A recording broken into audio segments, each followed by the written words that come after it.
नमस्कार मित्रांनो. ओम नमः शिवाय, श्री शिवाय नमस्तुभ्यम. चॅनलवर नवीन असाल तर चॅनलला सबस्क्राईब करा, लाईक करा आणि शेअर करा. चला तर मग व्हिडिओला सुरुवात करूया.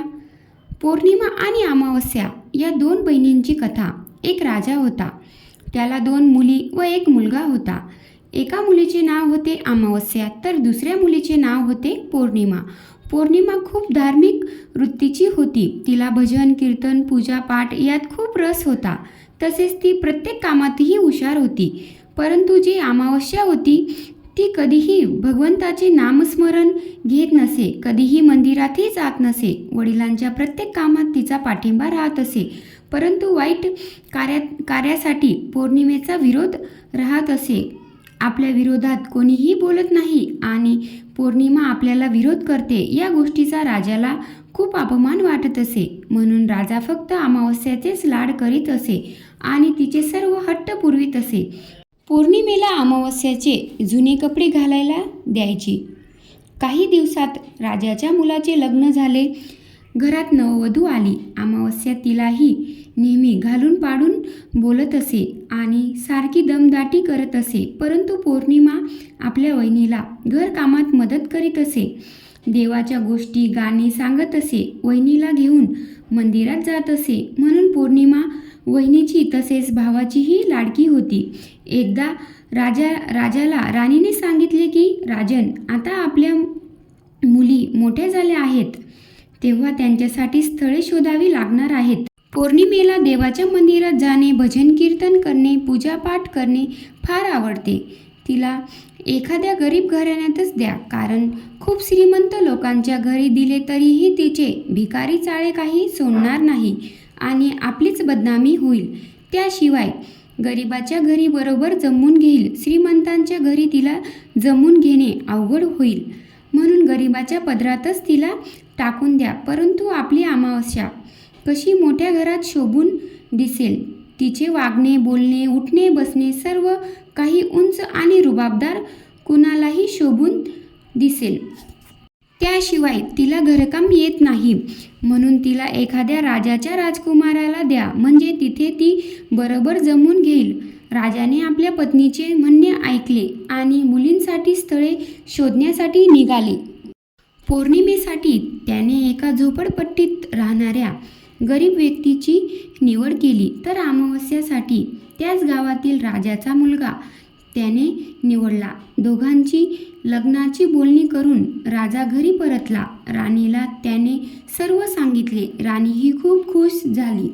थोड्या दिवसात दोन्ही मुलींचा विवाह एकाच मंडपात थाटामाटात पार पडला. पाठवणीच्या वेळी अमावस्याला तिच्या आई वडिलांनी खूप धनसंपत्ती दिली. पैसा, अडका, उंची, कपडे दिले, परंतु पौर्णिमेला काहीही दिले नाही आणि सांगितले की तू खूप देव करतेस ना, तर पाहू तुझा देव तुला काय काय देतो. इतके दिवस येथे आरामात होतीस, आता सासरी गेली की कळेल, नुसते देव करून काहीही होत नाही, असे म्हणून दोघांची पाठवणी केली. येथे अमावस्या अगदी सुखात, ऐश्वर्यात आणि वैभवात होती.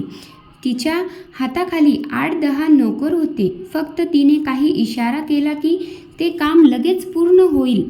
परंतु इकडे पौर्णिमेच्या घरात 18वे विश्व दारिद्र्य नांदत होते. एक वेळ खाल्ले तर दुसऱ्या वेळे खायची चिंता लागत असे. दिवस रात्र कष्ट करून दोघे पती पत्नी कसे तरी दिवस काढत होते. त्यातच 7-8 वर्ष निघून गेले. आता अमावस्याला आणि पौर्णिमेला दोघींनाही 2-2 मुले होते. इतक्या वर्षानंतरही पौर्णिमेच्या परिस्थितीत काहीही बदल झाला नव्हता. त्यात आईवडीलही गेले. तसाही तिला आईवडिलांचा कोणताही आधार नव्हता. एकदा अमावस्याने तिच्या पतीच्या इच्छेखातीर घरात मोठी पूजा ठेवली होती. तिने संपूर्ण गावाला आमंत्रण दिले. तिची सख्खी बहीण गावात असूनही तिने तिला बोलावले नाही. ती गरीब आहे, ती आली तर माझी मान खाली जाईल असे तिला वाटले. परंतु पौर्णिमेला देवधर्माची फार आवड. गावातील सर्व लोक त्यांच्या घरी जाऊ लागले. पौर्णिमा बाहेरच बसलेली होती. तिच्या शेजारच्या स्त्रीने विचारले, पौर्णिमा, तू येत नाही आहेस का? तुझ्या तर सख्ख्या बहिणीच्या घरी पूजा आहे. तू तर प्रत्येक ठिकाणी पूजेसाठी हजर असते, मग येथे तर तुला यावेच लागेल. पौर्णिमेने विचार केला की ती मोठी पूजा आहे, बहीण बोलवण्याचे विसरली असेल. यात आपण का मानपान घ्यावा आणि देवासाठी तर आपण जायलाच हवे. पौर्णिमा आपल्या पतीला आणि मुलांना घेऊन अमावस्याच्या घरी गेली. अमावस्याने तिला पाहिले, परंतु तिच्याकडे लक्ष दिले नाही. एका नोकराकडे तिला निरोप पाठवला की तुला बोलावले नाही तरी तू निर्लज्जासारखी आली. आता आली आहेस तर गुपचूप एका कोपऱ्यात बसून राहा. घरात इकडे तिकडे पाहू नकोस, नाहीतर माझ्या वैभवाला, माझ्या ऐश्वर्याला तुझी नजर लागेल. नोकराने असा निरोप पौर्णिमेला दिला. तिला फार वाईट वाटले, परंतु ती काहीही बोलली नाही. तिने तिच्या नशिबाला दोष दिला. ती भगवंतांना म्हणाली, हे देवा, मी तुझी इतकी पूजापाठ केली, आराधना केली, याची मला हेच फळ का? माझी परिस्थिती कधी सुधारणार नाही का? किती दिवस हे मी भोगणार आहे? उद्यापन संपले. सर्वांनी प्रसाद खाल्ला. अमावस्याने पौर्णिमेला प्रसाद दिला नाही. ती तशीच निघाली. तिला खूप वाईट वाटले. तिचा पती व मुले न प्रसाद घेताही निघाले. वाटेत तिला वाटले की आता घरी जाऊन मुले विचारतील की मावशीने काय दिले तर काय दिले सांगावे.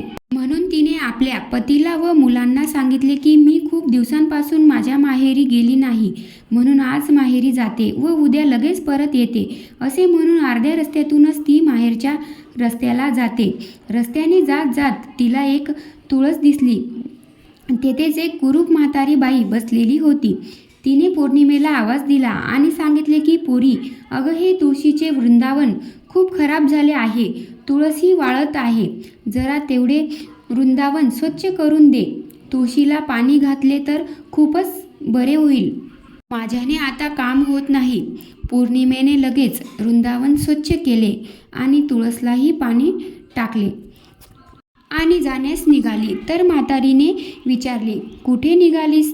ती म्हणाली, मी माझ्या माहेरी जात आहे, उद्या लगेच परत येईल. म्हातारीने पौर्णिमेला सांगितले की ज्या वेळेस परत जाशील त्यावेळेस मला भेटून जा. पौर्णिमा हो बोलली आणि पुढे निघाली. तर तिला एक महादेवाचे मंदिर दिसले. तिथे खूप वृद्ध म्हातारा बसलेला होता. त्या म्हाताराच्या दाढी मिशा वाढलेल्या होत्या, धोतर फाटलेले होते. काठीचा आधार घेऊन तो म्हातारा चालण्याचा प्रयत्न करीत होता. जरा मला हे मंदिर झाडायला मदत करशील का? आणि मला आंघोळ करायची आहे, तर 2 बादल्या पाणी आणून दे. कामाची सवय होती, त्यामुळे तिने पटापट सर्व काम आवरले. मंदिर साफ केले आणि त्या म्हाताऱ्याला पाणीही आणून दिले. बाबांची छान आंघोळ घातली आणि महादेवांच्या मंदिरात जाऊन पूजापाठ केली आणि जाण्यासाठी निघाली. तर ते बाबा तिला म्हणाले, पोरी जेव्हा परत येशील त्यावेळेस मला भेटूनच जा. तिने हो म्हटले आणि पुढे निघाली. तर पुढे तिला एक कालिका देवीचे मंदिर लागले. तेथेही एक स्त्री बसलेली होती. तिने तिला सांगितले की झाडावरील ही फळे तोडण्यासाठी माझी मदत कर. पौर्णिमा तेथे गेली. झाडावरचे सर्व फळे तोडले. खाली पडलेला पालापाचोळा झाडून काढला. संपूर्ण परिसर स्वच्छ केला आणि जाण्यास निघाली. तर ती स्त्री तिला म्हणाली, तू जेव्हा परत येशील तेव्हा मला भेटूनच जा. पौर्णिमेने तिलाही हो सांगितले आणि निघाली. पुढे एक नदी आडवी आली. नदीच्या पलीकडे तिचे माहेर होते. आता काय करावे असा विचार करत बसताना तिला तेथे एक म्हातारी दिसली. ती साक्षात गंगा माता होती. तिकडे गेली आणि तिला विचारले, आजी तुम्ही येथे अशा का बसल्या आहात? तर म्हातारीने सांगितले, मला नदीकडे बघून खूप वाईट वाटत आहे. सर्वजण येतात आणि नदीत घाण टाकतात, अस्वच्छ करतात आणि निघून जातात. नदी कोणालाही अस्वच्छ करत नाही. पौर्णिमेने सांगितले, इतकेच ना, चला तर मी नदी स्वच्छ करते. तिने नदीच्या आसपासच्या पाणी पाचोळा सर्व काढून टाकला. नदीत टाकलेले कपडे, घाण, कचरा सर्व काढून टाकला आणि नदी पूर्णपणे स्वच्छ केली. नदी अगदी स्वच्छ दिसू लागली. म्हातारीने पौर्णिमेला विचारले, तू कुठे जात आहेस? पोरीने सांगितले की नदीच्या पलीकडे माझे माहेर आहे, मला तेथे जायचे आहे, परंतु कसे जावे ते समजत नाही. तेव्हा म्हातारीने एक नाव बोलवली. ती नाव पूर्ण फुलांनी भरलेली होती. म्हातारीने तिला सांगितले की जा तू आणि जाताना मला भेटून जा. नणंदला पाहून वहिनीला फार आनंद झाला. तिने तिचा आदर सत्कार केला. खूप दिवसांनी आवडीची नणंद घरी आली. तिने स्वयंपाक केला. पौर्णिमेनेही तिला स्वयंपाक करण्यात मदत केली. स्वयंपाक केल्यानंतर जेवणे केले आणि बहीण भावांनी खूप गप्पा मारल्या. खूप दिवसांनी ते भेटले होते. दुसऱ्या दिवशी पौर्णिमा आपल्या घरी जाण्यास निघाली तर तिच्या वहिनीने तिला भरपूर खाऊ, मिठाई, दागदागिने बरोबर दिले आणि एक लाल रंगाची साडी नेसायला दिली. तिने भरल्या मनाने वहिनीला आशीर्वाद दिला. सासरी जाण्यास निघाली. नदीकडे आली तर तेथे ती बोट हजरच होती. ती बोटीत बसली आणि नदीच्या पलीकडे निघाली. त्या म्हातारीने तिला एक गाठोडे दिले व सांगितले की या काही वस्तू आहेत, माझ्याकडे पडल्या आहेत. आता मी एकटीच आहे, याचे काही काम येत नाही, म्हणून तूच घेऊन जा, परंतु घरी गेल्यावरच गाठोडे उघड. असे म्हणून म्हातारी निघून गेली.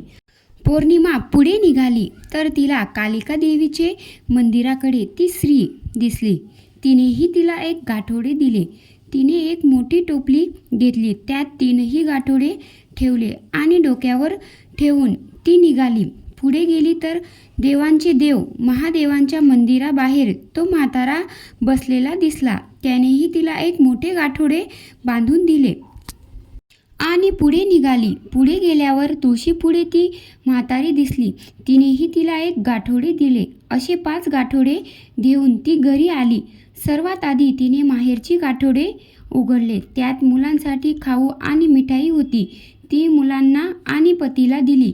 दागदागिने आणि नवीन कपडे होते. आता तिने नदीवरच्या आजीबाईने दिलेले गाठोडे उघडले. त्यात खूप सोनं, साड्या व रत्ने, पवळे हे होते. ती खूप खुश झाली. आता तिने दुसरे गाठोडे उघडले जे कालिका देवीने तिला दिले होते. त्यात सर्व सौभाग्याचे अलंकार होते. आता तिने तिसरे गाठोडे उघडले जे साक्षात देवादिदेव महादेवांनी तिला दिले होते. त्या गाठोड्यात खूप धनसंपत्ती, पैसा अडका तर होताच, त्याशिवाय अनंत सुख व समाधानीही होती. ते गाठोडे पाहून तिचे हृदय भरून आले.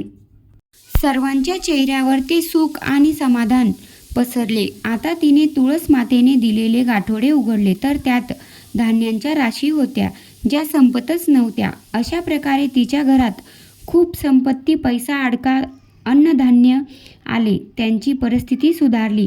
त्यांच्या घरात धन वाढतच चालले होते, ते संपतच नव्हते. तिनेही एकदा विचार केला की भगवंतांनी मला इतके धनधान्य दिले, मी इतरांच्या घरी पूजेसाठी तर नेहमीच जाते, आपल्याही घरी पूजा करावी यासाठी तिनेही खूप मोठ्या प्रमाणावर पूजेचे आयोजन केले. वहिनीला आणि भावालाही बोलावले, तसेच अमावस्यालाही बोलावले. अमावस्या आली आणि हे सर्व वैभव पाहून आश्चर्यचकित झाली. पूजेनंतर खूप मोठा प्रसादाचा कार्यक्रम झाला आणि त्यानंतर सर्वांना एक एक मूठभर रत्ने वाटप केली. अमावस्याला हे पाहून खूपच आश्चर्य वाटले. तिने पौर्णिमेला सांगितले की हे सर्व काय आहे, तू इतके धन कुठून आणले, कुठून मिळवले, आजपर्यंत तुझ्याकडे काहीच नव्हते. तर पौर्णिमेने तिला सर्व हकीकत सांगितली आणि अमावस्या प्रसाद न घेताही निघून गेली. अमावस्याने विचार केला की मीही उद्या लगेच जाऊन अशी सर्व धनसंपत्ती घेऊन येईल. दुसऱ्या दिवशी ती माहेरी जाण्यास निघाली तर रस्त्यात तिला एक तुळशीजवळ एक कुरूप म्हातारी दिसली. तिने तिला सांगितले की पोरी, जरा ही वृंदावन स्वच्छ करून दे आणि तुळशीला पाणी टाक. तर अमावस्याने तिला सांगितले की ए बाई, मी ही असली कामे करत नाही आणि तू मला सांगतेस, तुला काही वाटते का की आपण कोणाला काय सांगत आहोत? माझे कपडे खराब होतील, मला वेळही नाही, चल जा तूच कर. असे म्हणून ती पुढे निघाली आणि पुढे गेल्यावर तिला देवादिदेव महादेवांच्या मंदिराबाहेर एक म्हातारा दिसला. त्या म्हाताऱ्याने तिला सांगितले, बाई, इतका परिसर साफ कर. तिने तिथेही उलट उत्तर दिले. सांगितले, तुम्हाला बसल्या बसल्या काय काम आहे, तेवढे तर करा आणि पुढे निघाली. कालिका मातेच्या मंदिरातही तसेच झाले आणि नदीकडेही तसेच झाले. आता तिला नदीच्या पलीकडे जायचे होते. तिने म्हातारीला नाव बोलवायला सांगितले. म्हातारीने नाव बोलवली, परंतु त्यात सर्व काटेकुटे भरलेले होते. त्यातच ती एका बाजूला बसली. तिच्या पायात काटा टोचला. तिचा पाय रक्तबंबाळ झाला. तशीच ती माहेरी गेली. तिच्या वहिनीने पाहिले तर तिला खूप राग आला. आईवडील होते तेव्हा अमावस्याने वहिनीवर खूप रुबाब दाखवला होता. तर वहिनीने विचार केला, आता हिचं एकही ऐकायचं नाही. नणंद आली म्हणून तिने काहीही नवीन केले नाही. घरात रोजचा स्वयंपाक केला. तो अमावस्याने गुपचूप खाल्ला. रात्र कशीबशी काढली आणि दुसऱ्या दिवशी घरी जाण्यास निघाली. तिने वहिनीला सांगितले, मी इतक्या दिवसांनी आले आहे, घरी परत जात आहे, काहीतरी दे ना. पौर्णिमेला कसे दिले होते? तर तिने सांगितले, तुम्हाला जड उचलायची सवय नाही, तुम्ही पुढे जा, मी मागून पाठवते. अमावस्या खूप आनंदी झाली आणि निघाली. नदीकडे म्हातारीलाही तिने सांगितले, आजी तुम्ही पौर्णिमेला कसं गाठोडे दिले होते, आता मलाही द्या. तर म्हातारीने सांगितले, तुला कामाची सवय नाही, तू ते ओझं कसे उचलणार, मी तुझ्या घरी पाठवून देते. असेच कालिका देवीच्या मंदिरात, देवादिदेव महादेवांच्या मंदिरात आणि तुळशीकडेही झाले. ती खूप खुश झाली, आनंदाने घरी आली. तोपर्यंत तिचा नोकर 5 गाठोडे घरी घेऊन आला होता.